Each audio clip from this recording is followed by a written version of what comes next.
Eu sou Mário Persona e essas são as respostas que eu dei aos que me perguntaram sobre a Bíblia. A sua dúvida é se teria algum problema você levar flores ao túmulo de seu pai no Dia dos Pais. Bom, não existe na Bíblia nenhum mandamento a respeito de se visitar ou enfeitar túmulos de pessoas que morreram. Mas existe um belo precedente na atitude dos que ungiram o corpo de Jesus com cremes aromáticos antes, no momento da morte e depois da morte, depois do sepultamento, e nos três casos tendo sempre em vista o seu sepultamento.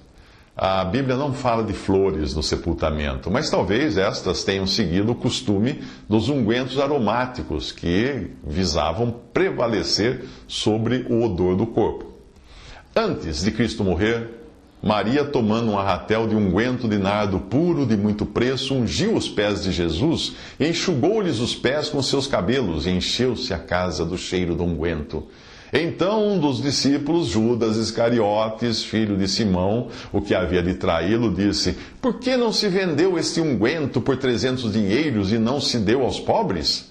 Ora, ele disse isto não pelo cuidado que tivesse dos pobres, mas porque era ladrão e tinha a bolsa e tirava o que ali se lançava. Disse, pois, Jesus: "Deixai-a. Para o dia da minha sepultura guardou isto.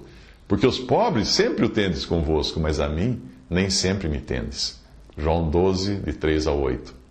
Aí, na morte de Jesus, José de Arimateia, o que era discípulo de Jesus, mas oculto por medo dos judeus, rogou a Pilatos que lhe permitisse tirar o corpo de Jesus. E Pilatos lhe permitiu, então foi e tirou o corpo de Jesus.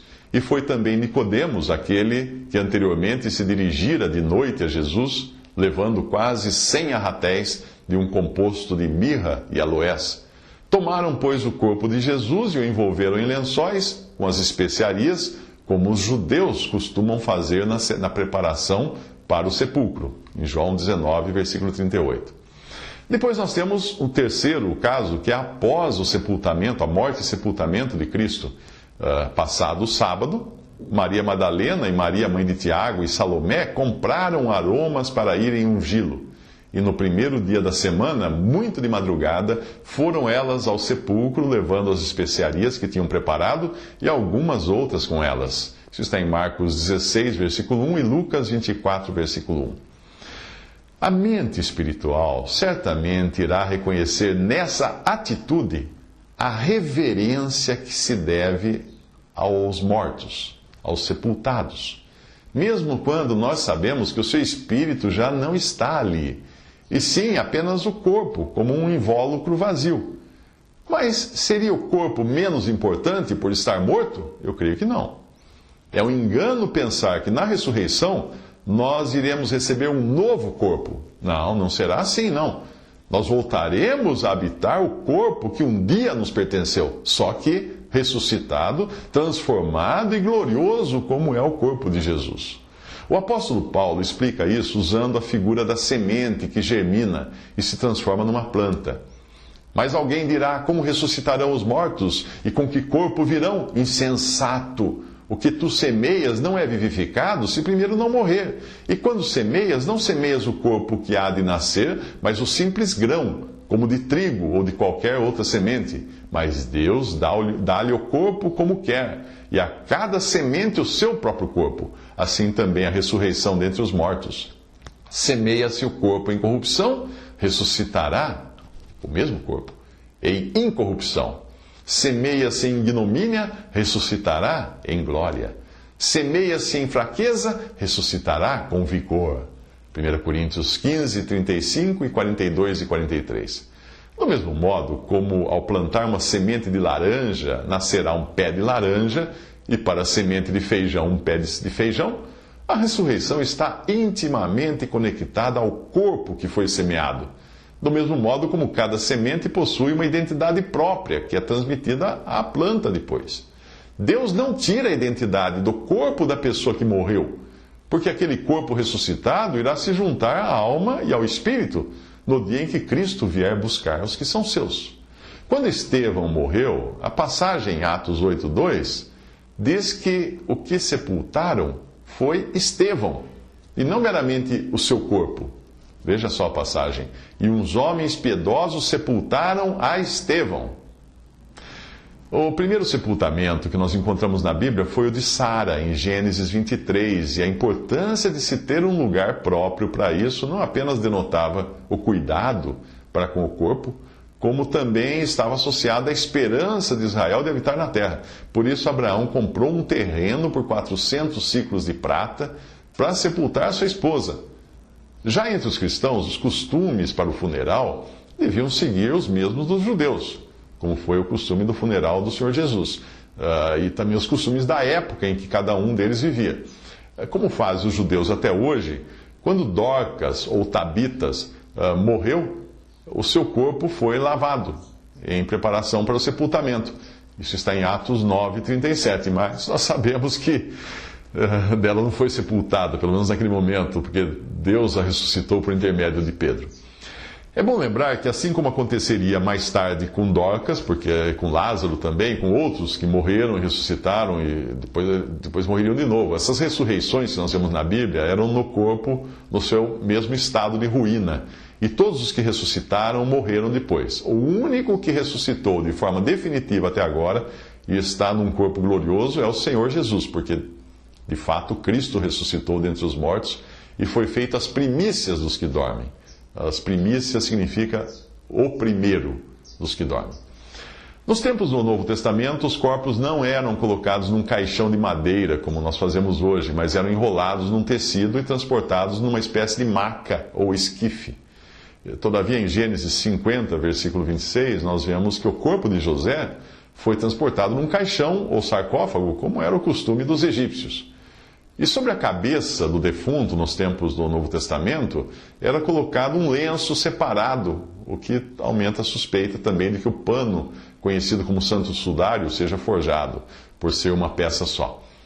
Nós vemos no Evangelho que chegou, pois, Simão Pedro, que o seguia a João, e entrou no sepulcro e viu no chão os lençóis, e que o lenço que tinha estado sobre a sua cabeça não estava com os lençóis, mas enrolado num lugar à parte. João, capítulo 20, versículos 6 ao 7. O lenço talvez tivesse o mesmo objetivo daqueles que às vezes são usados hoje para manter a mandíbula na posição fechada. Os mortos preparados em funerárias nos nossos dias já não usam mais esse lenço, porque eles costumam ter os seus lábios costurados por dentro. Talvez você não soubesse disso. Os judeus não cremavam os corpos, ou porque aquilo era um costume pagão, ou por aparecer nas Escrituras a cremação, o cremar o corpo, como figura de juízo ou de castigo de pessoas ímpias, que depois de serem apedrejadas, que era a forma de execução determinada pela lei mosaica, tinham seus corpos queimados. Você vai ver exemplos disso em Levíticos 20, versículo 14, e também em Josué, capítulo 7, versículo 25. Alguém poderia não entender todo esse cuidado com o sepultamento e usar a passagem de Mateus 8, 21 a 22, para considerar que a prática de sepultar um morto seria de pouca importância, porque ali diz o seguinte: e outro de seus discípulos lhe disse: Senhor, permite-me ir primeiro sepultar meu pai. Jesus, porém, respondeu-lhe: segue-me e deixa os mortos sepultar os seus próprios mortos. Acontece que o contexto aí não tem nada a ver com o modo de sepultamento ou com o ato de sepultar, mas sim com o serviço daqueles que se propõem a seguir Jesus, os quais não devem ter outra prioridade. E também sinaliza que existe um trabalho que somente aqueles que têm vida em Cristo podem fazer, enquanto outros trabalhos os mortos espiritualmente poderiam fazer. Existem cristãos que nem mesmo comparecem a um funeral se a pessoa que morreu não for um crente da sua denominação ou genericamente um crente protestante. Eu não sei hoje, mas no passado acho que os católicos também agiam da mesma forma com judeus e com pagãos, porque até mesmo os cemitérios eram separados. A questão é, quem, além de Deus, pode garantir que a pessoa morreu na incredulidade? Quem não escutou o diálogo entre Jesus e o malfeitor na cruz, que estava ao lado dele, deve ter achado que aquele homem morreu perdido. Mas nós sabemos que não. Nos últimos momentos da sua vida aqui na terra, ele teve um diálogo com Jesus e teve garantida a sua entrada no paraíso. E não são poucos hoje os que têm esse diálogo com Jesus nos últimos suspiros da sua vida. E nós vamos encontrá-los também no céu, porque eles creram em Cristo. Não porque foram membros de alguma igreja evangélica ou católica, ou fizeram isso, praticaram aquilo. É claro que aqueles que não conhecem a graça de Deus e nem o Deus de graça, eles vão argumentar que fulano nunca foi a uma igreja, nunca leu a Bíblia, nunca fez uma oração, nunca fez isso, nunca fez aquilo. Mas se ele creu em Cristo como Salvador, ele fez a única coisa que é necessária para a salvação. Tudo o que eu disse aqui foi para concluir que um ato singelo de respeito e afeição para com a pessoa que morreu não tem qualquer conotação que fuja às Escrituras. Foi com um sentimento assim que aquelas mulheres levaram ungüentos ao sepulcro de Jesus, ou nós levamos flores, como é costume nos nossos dias.